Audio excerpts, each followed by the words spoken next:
যাইতেছি না। আমাদের উপরে যে হামলা হয়েছে আপনারা দেখছেন, পুরো দেশই দেখছে কি রক্তাক্ত হামলা। আমার মানে একটা ছোট্ট বাচ্চার চোখ পর্যন্ত নাই হয়ে গেছে।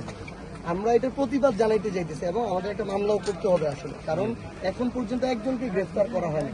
তাহলে এখানে তো প্রশাসনকে সরকার ব্যবহার করতেছে, ছাত্র দলের দেখে গ্রেফতার করা হয়েছে। ওনাকে একটু বলেন, উনি মনে ওনার সীমানা আছে, ওই পর্যন্ত যায়, আপনারা ওই পর্যন্ত যায়, আমরা ওই পর্যন্ত যাই, আপনারা হেঁটে আসেন, এটা হচ্ছে আমাদের সীমানা। তাহলে উনি ঠিক আছে, আমরা সীমানায় যাই, উনি সীমানায় আসুন। এখান পর্যন্ত মৌলভীবাজার, তাই না? আপনারা মৌলভীবাজারের নাকি? তা আপনারা তো আমাদের মৌলভীবাজার আটকে ফেলতেছেন। আমরা মনে হচ্ছে ওদিকে ভারত মনে হয়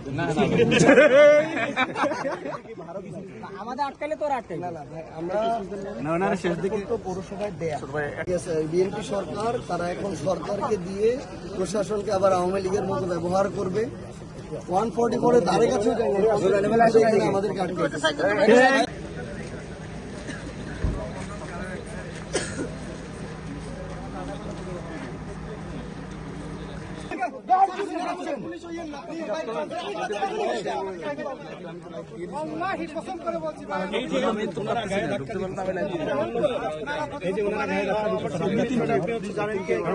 এই জিনিসটাও নাই,